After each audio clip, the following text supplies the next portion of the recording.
చంద్రబాబు నాయుడు గారు అబద్ధాలు నిజంగా చెప్తే చూస్తే నిజంగా ఎలా ఉంటాయంటే ఒక కథ గుర్తుకొస్తుంది. ఒక ఊరిలో అమాయకుడు,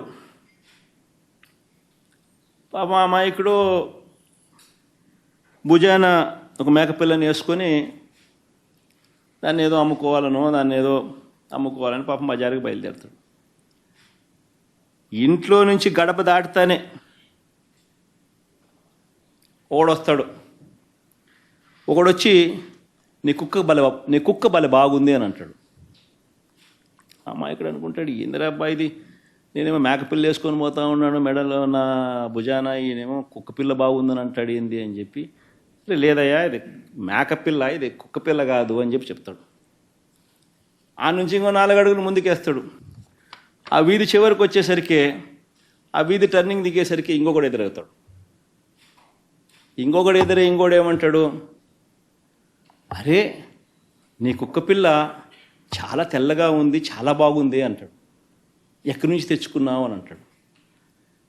ఈ అమాయకుడు అనుకుంటాడు, ఏంద్రనైనా మేకపిల్లని నేను తీసుకుపోతా అంటాడు. మళ్ళీ ఇంకొకడు వచ్చి మళ్ళీ కుక్కపిల్ల అంటాడు. కుక్కపిల్ల తెల్లగా ఉందని అంటాడు, భలే బాగుందని అంటాడు, ఎక్కడి నుంచి తెచ్చుకున్నాను అంటాడు. ఏంది కాదు స్వామి, ఇది మేకపిల్ల, ఇది కుక్కపిల్ల కాదు ఇది అని చెప్పి, నీ కన్ను కనపడడం లేదా నీకు అని చెప్పి మళ్ళీ ముందుకు పోతాడు. మళ్ళీ ఆ నుంచి ఇంకొక కిలోమీటర్ ముందుకు పోయేసరికి ఇంకోడు కనపడతాడు. ఇంకోడు కనపడి, నీ కుక్కపిల్ల బలి బాగుంది, నాకు అమ్ముతావా అని అంటాడు. అంటే ఏం కన్ఫ్యూజన్ స్టార్ట్ అవుతుంది. ఏంద్రనైనా నా బుర్రలో మేకపిల్ల నేను భుజాన్ని వేసుకొని పోతా ఉన్నాడంటే కుక్కపిల్ల అంటాడు, ముగ్గురితో చెప్పించినాడు, 3వ వాడు వచ్చి కూడా మళ్ళీ కుక్కపిల్ల అంటాడు, కుక్కపిల్ల తెల్లగా ఉందని అంటాడు, నాకు అమ్ముతావా అని అంటాడు. ఇదేంద్రా నేను మేకపిల్ల వేసుకుంటూ పోతా ఉంటే అని చెప్పి మళ్ళీ ఆయన తిడతాడు, అరే ఇది మేకపిల్ల అయినా కుక్కపిల్ల కాదు ఇది అని చెప్పి మళ్ళా 4 అడుగులు ముందుకేస్తాడు. ఇంకో 4 అడుగులు ముందుకు దూరం వేసేసరికి ఇంకొకడు కనపడతాడు. 4వ వాడు కనిపించేసరికి ఏమంటాడు, కుక్కపిల్లని ఎందుకయ్యా నువ్వు మెడలో వేసుకొని పోతా ఉన్నావు, నువ్వు భుజాన్ని వేసుకొని పోతా ఉంటావు, పక్కన నీతో పాటు నడవమంటే నడవదా అంటాడు అని 4వ వాడు అంటాడు. దాంతో ఏమంటాడు ఆ అమాయకుడు, పాపం ఇందులో నా కళ్ళకి ఏమన్నా అయిందా, నా మనిషికి ఏమన్నా అయినా అని చెప్పి మేకపిల్లని తీసి ఆడేసి, నాకు మేకపిల్ల వద్దు, నాకు ఈ కుక్కపిల్ల వద్దు అని చెప్పి పోతాడు.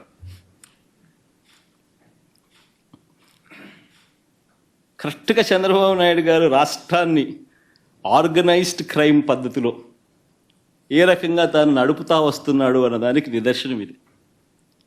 ఫస్ట్ వ్యక్తి పేరు చంద్రబాబు, 2వ వ్యక్తి పేరు దత్తపుత్రుడు, 3వ వ్యక్తి పేరు బీజేపీలో ఉన్న తన వదినమ్మ, తన మనిషి. 4వ వ్యక్తులు ఎవరు అంటే ఓ ఈనాడు, ఓ ఆంధ్రజ్యోతి, ఓ టీవీ5, ఎల్లో మాఫియా. గుర్తుకు రావడం లేదు ఇవన్నీ చూస్తూ ఉంటే. ఆంధ్రప్రదేశ్లో ఏ రకంగా లేని అప్పులు ఉన్నట్టుగా, ఏ రకంగా ఒక వ్యవస్థీకరణ పద్ధతిలో, ఏ రకంగా ఒక అబద్ధాన్ని రెక్కలు కట్టి ఏ రకంగా ప్రచారం చేసి చివరికి ఎందుకు చేస్తున్నారు అని అంటే కారణం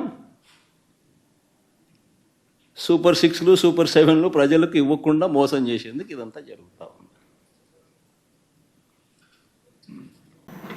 అధ్యక్ష,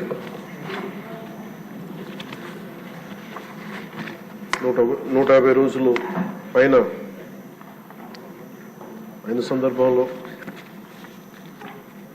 కుటుంబ ప్రభుత్వం ఏం చేసిందని గౌరవ ముఖ్యమంత్రి గారు చాలా అద్భుతంగా తెలియజేశారు.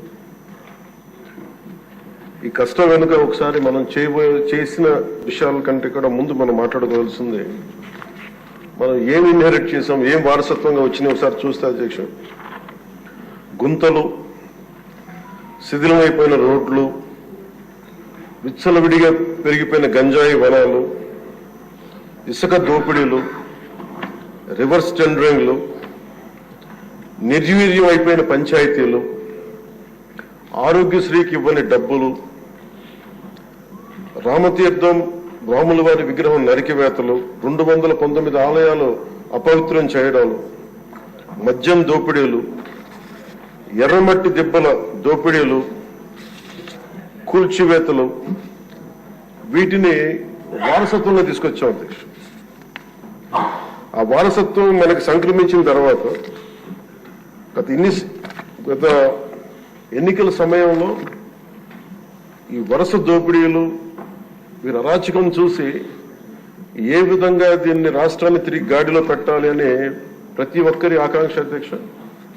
ఆ సమయంలో 3 సార్లు ముఖ్యమంత్రిగా చేసి ఈ రోజున భారతదేశంలో తెలుగువారు భారతీయులు ఎక్కడున్నా సరే దాంట్లో దాదాపు సగం వంతు తెలుగువారే ఉండటానికి ముఖ్య కారకులు. నాలెడ్జ్ ఎకానమీ అనేది ప్రాతిపదిక చేసుకుని దాన్ని దేశమంతా విస్తరించిన ఒక విజనరీ.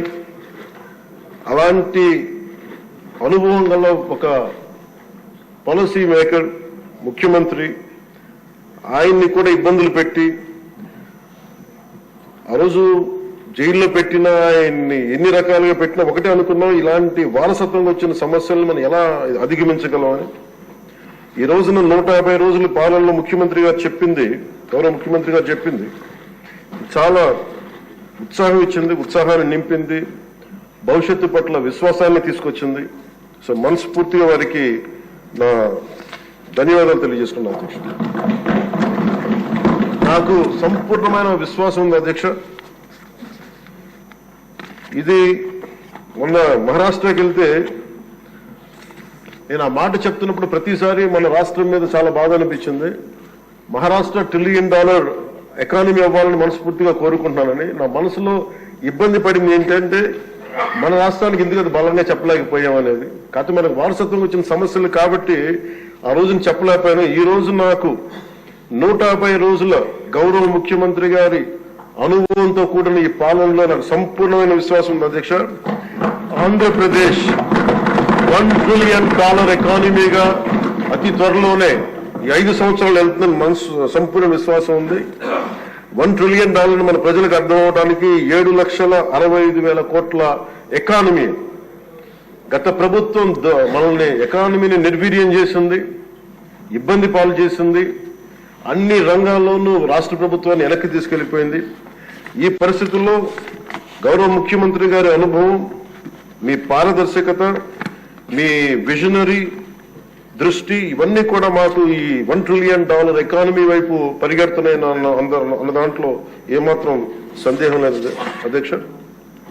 అలాగే మన గత ప్రభుత్వం చివరికి పాస్బుక్లో కూడా గత ముఖ్యమంత్రి గారి ఫోటోలు పెట్టుకోవడం, అలాగే ఏ పథకాలకైనా సరే కేవలం వారిది పెట్టుకోవడం చాలా ఇబ్బంది కలిగజేసింది అధ్యక్ష. ముఖ్యంగా ముఖ్యమంత్రి గారు వచ్చి, గౌరవ ముఖ్యమంత్రి గారు వచ్చి ఎప్పుడు కూడా ఎవరికి కూడా గుర్తింపు లేనివి, ఆలోచించనివి కూడా వాళ్ళని ముందుకు తీసుకొచ్చి వాళ్ళకి ముఖ్యంగా నేను చెప్తుంది, మొన్న చాలాసార్లు కొన్ని సందర్భాల్లో ముఖ్యమంత్రి గారి దృష్టికి తీసుకెళ్తే యల్లాప్రగడ సుబ్బారావు గారి గురించి ఎవరికి తెలియదు అధ్యక్ష, చాలా తక్కువ మందికి తెలుసు.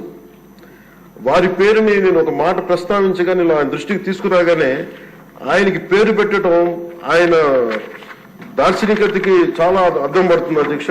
ఎందుకంటే ఎవరెవరి పేర్లు నిన్నగాక మొన్న వచ్చిన వ్యక్తి పాస్బుక్లకి పేర్లు ఆయన ఫోటోలు వేసుకునే దాన్ని నిజంగా దేశం కోసం ప్రజల కోసం కాంట్రిబ్యూట్ చేసిన వ్యక్తికి అది గుర్తించడం అనేది మనస్ఫూర్తిగా ముఖ్యమంత్రి గారికి నా ధన్యవాదాలు తెలియజేసుకున్నాను అధ్యక్ష. అలాగే సభలో ఎంతమందికి తెలుసో తెలియదు కానీ పొట్టి శ్రీరాములు గారి నిజమైన బలిదానాన్ని డిసెంబర్లో ఆయన బలిదానం ఉంటుంది, ఆయన చనిపోయారు మన కోసం. దాన్ని రాష్ట్ర ప్రభుత్వం అధికార దినంగా దాన్ని జరుపుకోవాలని చెప్పి ముఖ్యమంత్రి గారు మా దృష్టికి తీసుకొచ్చారు. దానికి కూడా వారికి సంపూర్ణ కృతజ్ఞతలు తెలియజేస్తున్నాను.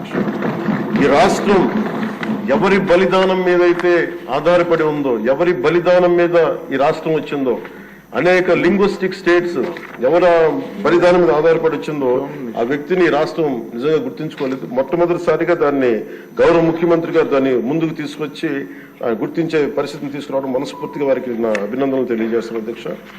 అలాగే కన్యకా పరమేశ్వరి ఈ ఆవిరి బలిదినాన్ని కూడా అధికార దినోత్సవంగా జరుపుకోవటం నిజంగా వారికి మనస్ఫూర్తిగా నా ధన్యవాదాలు తెలియజేస్తాను అధ్యక్ష.